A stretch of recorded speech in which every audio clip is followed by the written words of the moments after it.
ሰላም የዲሊ ፎረም ቤተሰቦች እንደምን አድራችኋል። የአንድ አውቶቡስ ተሳፋሪዎች በኦሮሚያ ክልል ደገሙ ተብሎ በሚጠራው አካባቢ በታጣቂዎች ታፍነው መወሰዳቸው ተነገረ። በዚህ እገታ ወቅት 4 ተሳፋሪዎች ሲገደሉ 5 ሰዎች ደግሞ በታጣቂዎቹ ጥቃት መቁሰላቸውን ተገልጿል። ማምሻውን በወጣ መረጃ አንድ አውቶቡስ ሙሉ ተሳፋሪ በዚህ ቀን እዚሁ ቦታ በወንበዴዎች ታፍነውም ተወስደዋል። በኦሮሚያ ክልል ሰሜን ሸዋ ዞን ደገም በተባለው አካባቢ መንገደኞች ታፍነው መወሰዳቸው እጅግ አሳሳቢና ልብ የሚሰብር ዜናም እየሆነ ነው። በአካባቢው የሚታዩ የጸጥታ ችግር በንጹሐን ዜጎች የዕለት ተዕለት እንቅስቃሴ ላይ ከፍተኛ ስጋት እየፈጠረ መሆኑም ይታወቃል። በሰሜን ሸዋ በተለይም ወደ አማራ ክልል በሚወስዱ ዋና ዋና መንገዶች ላይ መሰል እገታዎች በተደጋጋሚ እየተከሰቱ ይገኛል። ተሳፋሪዎቹ በተደጋጋሚ ታፍነው የሚወሰዱ ሲሆን በሚሊዮን የሚቆጠር ብር ከአጋቾች ለቤተሰብ በመጠየቅ ታጋቾቹ ለመደራደሪያነት ሲያዙም ይታያል። አለፍ ሲልም አጋቾች የጠየቁት ብር ከወሰዱ በኋላ ያገቷቸውን ሰዎች ሲገድሏቸውም ማየት ከቅርብ ጊዜ ጀምሮ የተለመደ ነው። በዚህ ጉዳይ የፌዴራልም ይሁን የኦሮሚያ ክልል መንግስት የጸጥታ ኃላፊዎች እርምጃ ሲወስዱም ሆነ ታጋቾቹን ለማስፈታት ሲሞክሩም አይታይም። አብዛኛውን ጊዜ ታጋቾቹ የሚወሰዱት ለገንዘብ መጠየቂያ እንደሆነም በተለያዩ ጊዜያት የወጡ መንግስታዊ ሪፖርቶች ያመለክታሉ። አንዳንዴ የአካባቢው የጸጥታ አካላት ታጋቾች ለማስለቀቅ ጥረት እንደሚያደርጉ ቢገለጽም ችግሩ ግን ዘላቂ መፍትሄ ሳያገኝ እስካሁን ቀጥሏል። ይህ የሰሜን ሸዋና አማራ ክልል አዋሳኝ አካባቢዎች በተለይም በደገም በኮዩ እና በመንዝ መስመሮች ላይ የሚታየው የእገታ ተደጋጋሚነት አሁን ላይ መደበኛ መልክ የያዘ መምጣቱን እጅግ አሳሳቢ የሆነ መጥቷል። የእገታው ዜና የሀገሪቱ ትላልቅ ሚዲያዎች እስካሁን ድረስ እየዘገቡትም አይደለም። ከአዲስ አበባ በ100 ኪሎ ሜትር ርቀት አቋራጭ የህዝብ አውቶቡስ ተሳፋሪ በታጣቂ ኃይሎች መገደላቸው፣ በመቁሰላቸው አንድ ሙሉ ባስ ሰው ታፍነው መወሰዳቸው ለዜና ሀገር ውስጥ ሚዲያዎች አልበቃም።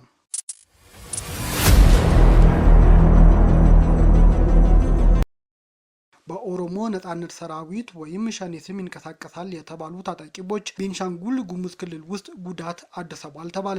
ቤንሻንጉል ጉሙዝ ክልል መተከል ዞን ወንበራ ወረዳ ውስጥ በኦሮሞ ነጻነት ጦር ወይም ሸኔ ስም ይንቀሳቀሳሉ የተባሉ ታጣቂዎች አደረሱት በተባለ ጥቃት ሳቢያ በርካታ ሰዎች ከ2 ቀበሌዎች መፈናቀላቸውን የአካባቢው ነዋሪዎች እየተናገሩ ነው። በወረዳው ኪታራና ጎቾር የተባሉ ቀበሌዎች አብዛኞቹ ነዋሪዎች ምንም ሳይዙ ከቤት ንብረታቸው ተፈናቅለው ወደ አጎራባች ስፍራዎች በመሸሽ ላይ እንደሚገኙ መረጃዎች እየወጡ ነው። አርሶ አደሮችና ሌሎችም ነዋሪዎች ከቤት ንብረታቸው የተፈናቀሉበት ይህ ወቅት በወረዳው ሰብል የሚሰበሰብበት በመሆኑ ጉዳዩን ለአርሶ አደሮቹ አስከፊ ሊያደርገው እንደሚችልም ነዋሪዎች ስጋታቸውን እየገለጡ ነው። ታጣቂዎቹ የተለያዩ እገታዎችና ዝርፊያዎች መፈጸማቸውንም ተጠቅሷል። የወረዳው አስተዳደር በበኩሉ በአካባቢው የታጣቂዎች እንቅስቃሴ ለመግታት የህግ ማስከበር ስራ እየተሰራ እንደሚገኝም ተናግሯል። በወንበራ ወረዳ በኦሮሞ ነጻነት ጦር ወይም ሸኔ ስም ይንቀሳቀሳሉ የተባሉ ታጣቂዎች አድርሰውታል የተባሉ ጉዳት በተመለከተ በአካባቢው ከሚንቀሳቀሱት ታጣቂዎች በኩል እስካሁን የተባለ ነገር የለም። የኦሮሞ ነጻነት ጦር አዛዥ አማካሪ ከሆኑት ጅሬኛ ጉዴታ በጉዳዩ ላይ ማብራሪያ ለመጠየቅ የጀርመን ድምፅ ዶቼ ቬለ ባደረገው ተደጋጋሚ ሙከራ ስልካቸው አለማንሳታቸውም ጠቅሷል።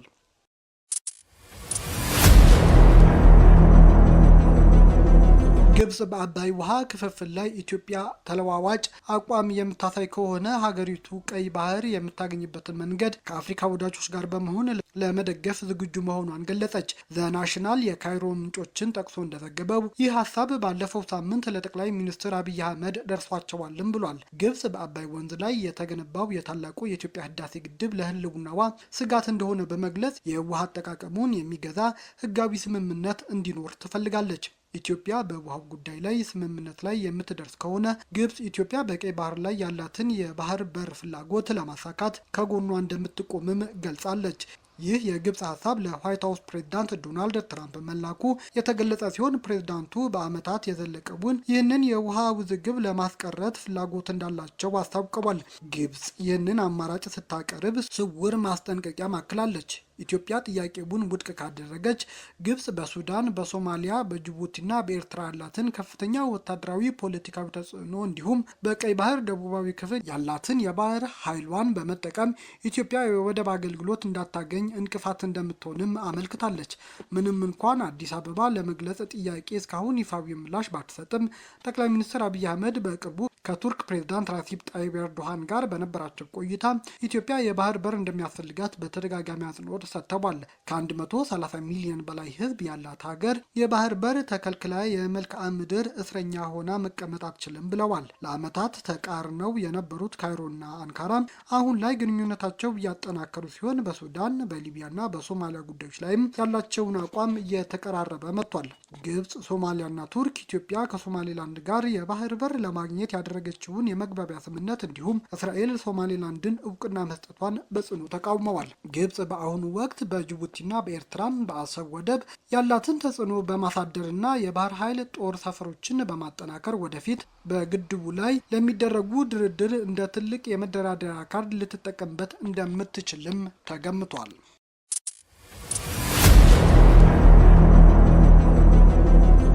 ከሕግ ውጪ ታስረው የነበሩ ከ1300 በላይ ሰዎች መፈታታቸውን የኢትዮጵያ ሰብአዊ መብት ኮሚሽን ገለጸ። ባለፉት 6 ወራት ብቻ በኢትዮጵያ የተለያዩ ክልሎች ከሕግ ውጪ ታስረው የነበሩ 1336 ሰዎች እንዲፈቱ ማድረጉን የኢትዮጵያ ሰብአዊ መብቶች ኮሚሽን አስታውቋል። የኢትዮጵያ ሰብአዊ መብቶች ኮሚሽን ዋና ኮሚሽነር ብርሃኑ አዴሎ ማክሰኞ የካቲት 17 ቀን 2018 በሰጡት ጋዜጣዊ መግለጫ በኢትዮጵያ ከሕግ ውጪ የሚፈጸም የዘፈቀደ እስር መሻሻል ማሳየቱን ተናግረዋል።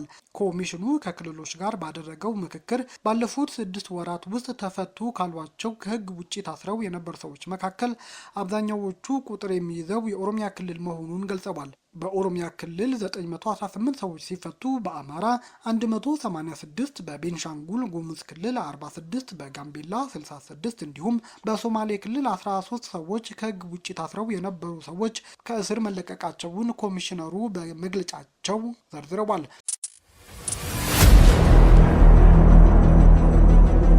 የግብጽ ፕሬዝዳንት አብዱል ፈታህ አልሲሲ ሰኞ ዕለት ወደ ሳውዲ አረቢያ ተጉዘው ከሳውዲ አልጋ ወራሽና ጠቅላይ ሚኒስትር ልዑል መሐመድ ቢን ሳልማን ጋር መወያየታቸውን ጽሕፈት ቤታቸው አስታወቀ።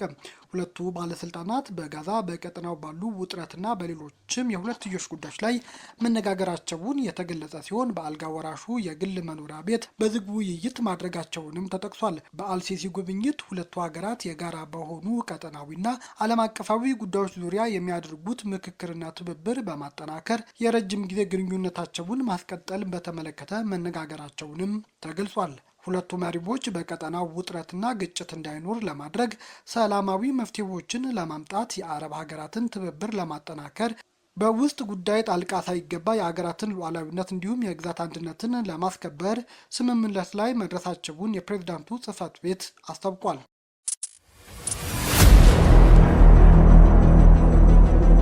ኢራን ከቻይና ጸረ መርከብ ክሩዝ ሚሳኤሎችን መግዛት የሚያስችላትን ስምምነት ለመፈጸም ከጫፍ መድረሷን ሮይተርስ የዜና ወኪል ለድርድሩ ቅርብ የሆኑ 6 ምንጮችን ጠቅሶ ዘገበ።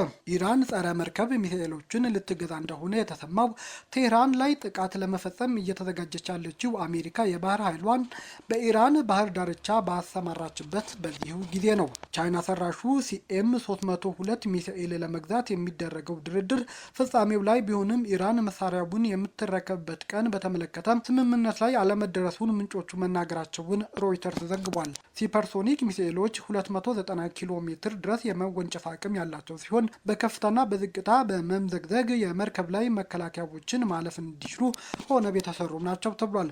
እንደ ሮይተርስ ዘገባ ኢራን ይህንን መሳሪያ መታጠቋ የማጥቃት አቅሟን በከፍተኛ መጠን እንደሚያሳድግ እንዲሁም የአሜሪካ ባህር ላይ የምትጋርጠው ስጋት እንዲጨምር እንደሚያደርግም ሁለት የጦር መሳሪያ ባለሙያዎች ተናግረዋል። ቢያንስ ከ2 ዓመት ገደማ በፊት የተጀመረው የኢራንና የቻይና የሚሳኤል መሳሪያ ስርዓት ግዢ ባለፈው ሰኔ ላይ ከተካሄደው የእስራኤልና ኢራን 12 ቀናት ጦርነት በኋላ በከፍተኛ ፍጥነት ተፋጥኗልም ተብሏል። ንግግሩ ከዚህ በኋላ በነበሩ የክረምት ወራት የመጨረሻ ደረጃ ላይ ሲደርስ ከፍተኛ የኢራን ጦር መኮንኖችና የመንግስት ኃላፊዎች ወደ ቻይና እንደተጓዙ ሁለት የደህንነት ምንጮች እንደነገሩት ሮይተርስ ገልጿል። አንድ የኢራን የውጭ ጉዳይ ሚኒስቴር ባለስልጣን ኢራን ከአጋሮቿ ጋር ወታደራዊና የደህንነት ስምምነቶች አሏት፣ አሁን ደግሞ እነዚህ ስምምነቶች ለመጠቀም ተገቢው ጊዜ ነው ሲሉ ለዜና ወኪሉ ምላሽ ሰጥተዋል። የቻይና መንግስት በጉዳዩ ላይ ምላሽ አልሰጠም ተብሏል። የአሜሪካ መንግስት ስለ ኢራን ቻይና የሚሳኤል ድርድር ግዢ ለቀረበለት ጥያቄ ቀጥተኛ ምላሽ ከመስጠት እንደተቆጠበም ዘገባው ገልጿል።